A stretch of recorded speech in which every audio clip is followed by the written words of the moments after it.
สวัสดีครับก็มาพบกับผมนะครับในช่วงกฎหมายใกล้ตัว3นาทีกับทนายอานนท์นะครับก็วันก่อนผมก็มีโอกาสได้พูดเกี่ยวกับเรื่องการหมิ่นประมาทนะครับทางโฆษณาทางโซเชียลก็มีหลายฝ่ายที่ติดต่อเข้ามาว่าเกิดเรื่องเกิดราวนะครับก็อย่างที่ผมว่าโลกโซเชียลมันเป็นอะไรที่กระทบกระทั่งกันรุนแรงนะครับแต่ที่โทรเข้ามาปรึกษาผมเนี่ยจะเป็นพี่เขานะครับว่าเกิดปัญหาเกี่ยวกับเรื่องว่าเขาซื้อสินค้ากันแล้วไม่ได้รับสินค้าก็จึงมีการไปแชร์โพสต์ว่าไอ้นี่โกงไอ้นี่เป็นคนไม่ดีเนี่ยครับ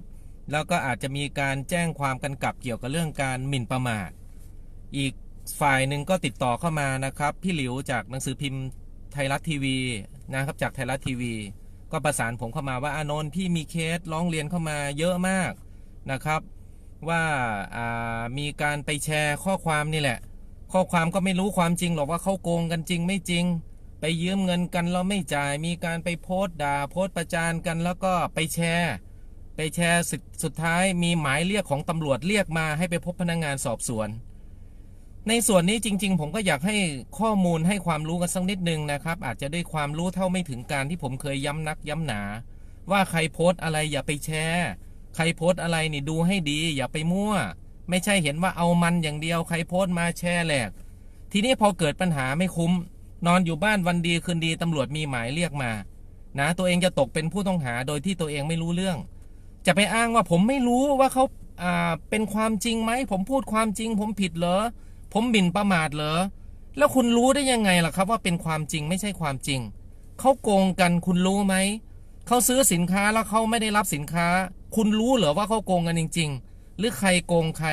จ่ายเงินไม่ครบไหมหรือยังไม่ส่งไอ้คำที่เขาโพสต์ไอ้เราก็หวังดีเฮ้ยมันโกงคนกลัวว่าคนอื่นจะถูกโกงไอ้แชร์ไปหมายเรียกตำรวจมาทีเนี้ยนะจริงๆเกี่ยวกับเรื่องนี้เนี่ยมันเป็นความผิดฐานหมิ่นประมาทด้วยการโฆษณาตามมาตรา328นะครับที่กำหนดไว้ว่าในการผู้ใดหมิ่นประมาทโดยการโฆษณานะครับจะมีโทษจำคุกไม่เกิน2ปีปรับไม่เกิน200,000 บาทแต่ทีนี้ในความผิดฐานนี้ก็มีข้อยกเว้นอยู่บ้างนะครับว่าถ้าเป็นการพูดเพื่อป้องกันส่วนได้เสียตามทำนองคลองธรรมก็ไม่มีความผิดนะถ้าเป็นการติชมด้วยความเป็นธรรมซึ่งบุคคลหรือสิ่งใดอันเป็นวิสัยของประชาชนย่อมทำได้พูดง่ายๆว่าถ้าพูดความจริงไม่ผิดแต่ทีนี้เราจะรู้ได้ไงว่าจริงไม่จริงใช่ไหมครับแต่เบื้องต้นทนายอานนท์จะสอนหลักสักนิดนึงการที่จะไปแชร์อะไรเนี่ยให้ดูนิดนึงว่าคอมเมนต์นั้นเนี่ยระบุชื่อของบุคคลที่ด่าชัดเจนไหมนะยิ่งถ้าไปลงรูปเขาไปลงโปรไฟล์เขาไปลงชื่อจริงนามสกุลจริงเขาแล้วคุณไปแชร์คุณอาจจะเข้าข่ายหมิ่นประมาทเต็ม2ข้อความที่เขาด่ากันเขาหมิ่นประมาทเขาเอาความไม่จริงมาพูดทำให้อีกฝ่ายได้รับความเสียหายไหมแต่ถ้าบอกแค่ว่าไอพอไม่ดีไอกอไม่ดีไอรอเป็นคนเลวอันนี้เป็นแค่ชื่อย่อยังไม่สามารถระบุตัวตนได้ว่าเขาด่าใครเขาพูดถึงใครการไปไลค์ไปแชร์ก็ไม่มีความผิดไม่ใช่รูปเขาเมิ่งเกิ้งอยู่แล้วไปแชร์อันนั้นโดนเต็มๆนะครับแล้วในส่วนของที่ผมว่าเมื่อกี้ไอเราไม่รู้ว่าเขาโกงกันไม่โกงกันเป็นความจริงหรือไม่ใช่ความจริงเขายืมเงินกันแล้วเขาชักดาบกันจริงไหมเราก็ไม่รู้เราจะอ้างว่าเราแชร์เราความจริงมาพูดแล้วคุณรู้ได้ยังไงว่ามันเป็นความจริงฮะจริงหรือเท็จศาลตัดสินหรือยังใช่ไหมครับไอความหวังดีของคนน่ะผมบอกเลยว่าเห็นเขาโกงกันซื้อสินค้าไม่ได้แล้วคุณไปแชร์คุณไปโพสต์ระวังไอตัวอันตรายไอตัวอับปีจันไรไอตัวโกงตัว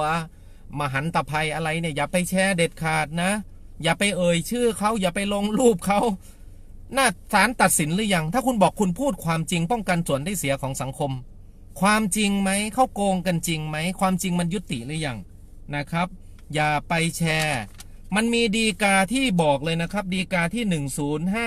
10511/2555บอกเลยขนาดว่าเอาคำพิพากษาเนี่ยคือในข้อเท็จจริงของฎีกาตัวนี้บอกว่ามีการฟ้องกันเรื่องกู้ยืมเงินเสร็จแล้วปรากฏว่าไม่ยอมจ่ายเลยเอาคำพิพากษาตัวเนี้ยติดรูปให้ดูด้วยนะเอาไปแปะอยู่หน้าร้านซึ่งร้านค้าเขาตั้งอยู่ในตลาดสดนะฮะพูดง่ายๆก็ประจานกันดีๆนี่เองเอาไปแปะอย่างนั้นขนาดเป็นความจริงศาลยังฟันธงว่าเป็นการหมิ่นประมาทนะ ไม่ใช่เราจะพูดแต่ว่าความจริงเอาความจริงเข้าพูดขนาดคำพิพากษาไปแปะเนี่ยศาลยังฟันธงว่าเป็นการหมิ่นประมาทเลยนะฉะนั้น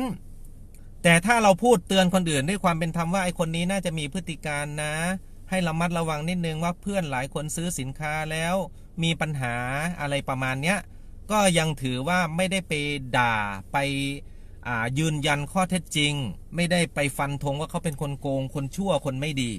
นะครับยังไงซะแล้วในกรณีที่ได้รับหมายเรียกเจ้าพนักงานตำรวจนะครับอยู่วันดีคืนดีมีหมายเรียกมาว่าคุณตกเป็นผู้ต้องหาในคดีหมิ่นประมาทเหมือนที่พี่หลิวไทยรัฐประสานผมมาว่าอานนท์ช่วยดูแลเขาหน่อยเพราะว่านักข่าวก็ได้รับการขอความช่วยเหลือมาเยอะทั้งในห้องข่าวนะครับมีการโพสต์ขอความช่วยเหลือเข้ามานะครับใครที่ได้รับหมายเรียกของพนักงานตำรวจผมแนะนำให้ไปพบเพราะว่าโทษตามความผิดฐานหมิ่นประมาทนะครับตามมาตราปวิอาญามาตรา66ซึ่งโทษจำคุกไม่เกิน3ปีพนักงานตำรวจจะออกหมายจับไม่ได้แต่ถ้ามีหมายเรียกแล้วคุณไม่ไปพบพนักงานสอบสวน2 ครั้งหมายจับจะไปจับคุณที่บ้านทีนี้เมื่อจับผลจะแตกต่างคือคุณจะต้องเข้าเรือนจำเว้นแต่มีประกันตัวคุณถึงจะกลับมาอยู่บ้านได้ฉะนั้นถ้าพนักงานตำรวจเรียกให้คุณไปพบในฐานะผู้ต้องหาในคดีหมิ่นประมาททางโซเชียลหรืออะไรก็ช่างควรที่จะไปพบพนักงานสอบสวนหรือหากไม่สามารถไปได้ให้โทรเช็คที่ร้อยเวรก่อนร้อยเวรชื่ออะไรใต้หมายเขาจะบอกท่านครับผมติดธุระผมขอนัดไปวันนั้นวันนี้อย่าหนีหมายบางครั้งหมายเรียกมาแค่ครั้งเดียวคุณไม่ไปหมายจับตามมาเลยฮะแล้วเวลาจับตัวต่างจังหวัดเป็นอะไรที่น่าสงสารฮะกว่าจะจับที่ห้วยขวางส่งมาที่ดอนเมืองแล้วก็ให้รถจากอุดรตีไปรับระหว่างที่ขนย้ายคุณเนี่ยโคตรทุลักทุเลเลยผมบอกนะครับอย่าให้เขาไปตามจับเพราะว่าคดีโซเชียลมันแจ้งได้ทั่วราชอาณาจักรเกิดเหตุที่อุดรนะครับแล้วเขาไปแจ้งที่ภูเก็ตแล้วเกิดให้พนักงานสอบสวนจากภูเก็ตตีรถมารับคุณไม่ต้องพูดเลยฮะนั่งรถเป็นวันๆนะแล้วทีนี้ถ้ามีกรณีต้องได้ประกันตัวนะครับผมแนะนำว่าให้เตรียมหลักทรัพย์อยู่ที่ประมาณ 50,000 บาทนะครับความผิดฐานหมิ่นประมาทด้วยการโฆษณาโดยทั่วไปศาลท่านจะวางหลักประกันไว้ที่ 50,000แล้วจะให้การประกันตัวออกจากเรือนจำนะครับยังไงซะผมก็เตือนไว้ได้หนึ่งจะกดไลค์จะกดแชร์นะครับไปด่าใครอย่าไปยืนยันข้อเท็จจริงถึงเขาจะทำความผิดมาทำความอะไรที่ไม่ดีมาในเมื่อศาลยังไม่ตัดสินก็อย่าเพิ่งไปโพสต์ไปแชร์ไปประณามเขาขนาดฎีกาที่10511/2555เอาคำพิพากษาไปแปะหน้าบ้านศาลยังมองเป็นหมิ่นประมาทเลยคุณไม่ได้ทำด้วยความยุติธรรมเนี่ยไม่ได้ติชมโดยชอบคุณตั้งใจเอาไปประจานเขาเอาคำพิพากษานี่เลยนะไปแปะหน้าบ้านเป็นหนี้แล้วไม่จ่ายเป็นหนี้แล้วโกงศาลบอกว่าไม่ใช่เหตุที่จะยกเว้นความรับผิดนะครับถึงจะเป็นความจริงแต่คุณไม่ควรที่จะไปประจานเขาขนาดนั้นนะยังไงซะก็ฝากไว้นะจะกดไลค์จะกดแชร์ดูให้ดีใช้สตินิดนึงไม่จำเป็นข้อความที่ไปให้ร้ายไปด่าคนอื่นเขาในทางไม่ดีเสียหายอย่าไปไลค์ไปแชร์เลยครับเราเล่นแต่พอเหมาะเอาส่วนที่ดีๆมาใช้เป็นเพื่อนเป็นฝูงดีกว่านะครับคุยกันสัพเพเหระจะดีกว่าอย่าไปประหัตประหารใครเลยสุดท้ายก็ฝากดูแลรักษาสุขภาพกันให้ดีนะครับสำหรับวันนี้ทนายอานนท์ก็มีเกร็ดสาระดีๆมาฝากกันพบกันใหม่คราวหน้าสวัสดีครับ